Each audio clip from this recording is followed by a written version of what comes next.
Should a president or a presidential candidate ever reach out to or accept foreign help in an election? It seems like such an easy question with a simple answer. And yet, here is how Attorney General William Barr answered it today. Is it ever appropriate, sir, for the president to solicit or accept foreign assistance in an election?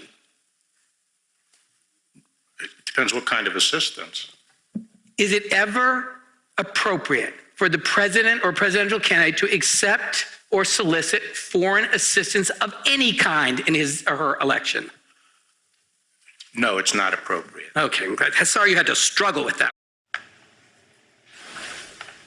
For more, I am joined now by Chuck Rosenburg, former U.S. attorney and senior FBI official, and Malcolm Nance, MSNBC counterterrorism and intelligence analyst. Malcolm, I'm going to go to you first. What did you make of the struggle for William Barr to answer that question? Utterly stunning, but also not unexpected. Look, this man toes the party line. His job is to cover for the president. There's one thing that I've learned in all my time when I was at the National Security Agency and listening to people talk. The first thing that comes out of their mouth is the truth. The second time when he said, absolutely not, was the lie. He really does not have a problem with this. He is working in the interest of Donald Trump. And I'm sure when they sit down and couch these conversations they have, they try to find justifications, like it's not actual foreign assistance if the Russians give it to an American and an American uses it. This is where Donald Trump is going to try to finesse all of the assistance he's calling for, whether it's Saudis, North Koreans, which is a real threat that we need to watch out for, the Chinese, who I think are not as much a threat as the Russians, or the vigilantes that he seems to have set up all around the world. And let me play for you, Chuck. This is Congresswoman Mary Gay Scanlon, and she's asking William Barr about Donald Trump's claims that foreign countries, now he doesn't care about foreign interference, except he claims foreign countries will interfere with mail-in ballots. Here is Mr. Barr. Last month, you echoed the president's conspiracy theory when you suggested in at least 3 interviews that, quote, foreign countries could manufacture counterfeit ballots, end quote, to influence the presidential election, correct? You did that in at least 3 interviews? Yes. Okay. But in fact, you have no evidence that foreign countries can successfully sway our elections with counterfeit ballots, do you?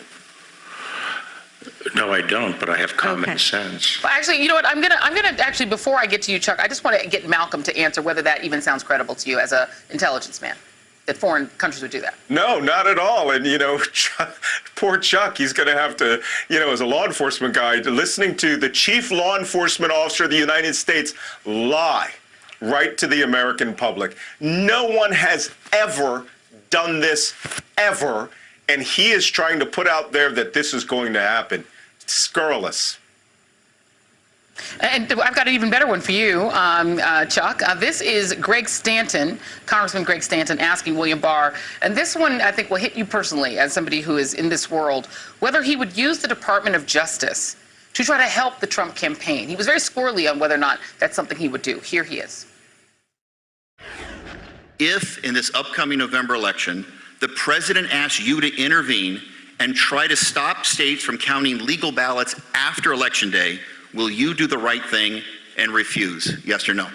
I will follow the law. You won't say no, sir? I'll follow the law. It's very disappointing. If a state has a law that says it has to be cast on Election Day, that's the law. Will you commit to making sure the Department of Justice does not get involved in a contested election? Yes or no? I will follow the law. It is so disappointing that we can't get a clear answer on that.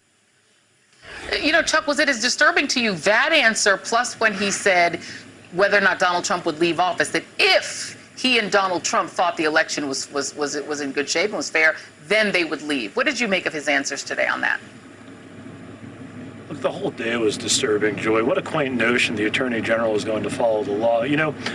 Justice has to be 2 things. It has to be actually fair, and it has to be perceived as fair.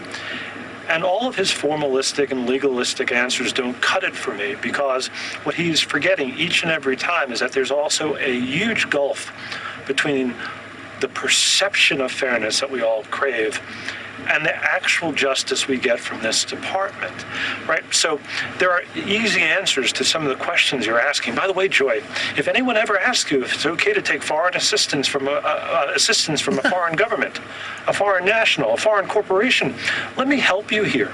The answer is no. It's a felony under Title 52 of the U.S. Code. It doesn't require there's a long, tortured walk. It's a simple no. And so that's what's missing. His answers might occasionally be legally sound, and occasionally they were, but he completely misses the point about how we perceive what this Department of Justice is doing. Yeah. The other thing that's pretty simple is if somebody is dismissed from their job, whether they quit or they were fired. I want to stay with you just for a second, Chuck, and play my former state's Congressman Joe Neguse of Colorado trying to get a very simple distinction here between whether or not a Department of Justice official was fired or quit. On June 18th of this year, the Department of Justice issued a statement saying that Mr. Berman, the former U.S. Attorney for the Southern District of New York, had, quote, stepped down. You're aware of that statement being released by the department, correct? Yes. And do you testify today that that statement was true at the time the department issued it? He may not have known it, but he was stepping down. He may not have known that he was stepping down. That's your testimony today? He was being removed. Mr. Attorney General, this statement did not say that he was being removed. It did not say that he was being fired. It said that he was stepping down. Chuck, can you make sense of that? You didn't know he was stepping down? Look, let's just take a common sense approach to this, Joy. If you ask Mr. Berman whether he was stepping down or resigning or being fired, I'm pretty sure he would tell you he was being fired. Why would he tell you he was being fired? Because he was fired. And so, again, it may be that he likes to use these words, and they may technically, Joy, include what actually happened to Mr. Berman, but we know better. And that's, again, the perception of honesty, the perception of justice, the perception of fairness. Just answer the question. It's not hard. It's like the foreign assistance question. It's not that hard. Yeah, they're all pretty simple if you are willing to be honest. Chuck Rosenburg, Malcolm Nance, you guys are great. Thank you very much. Appreciate you both.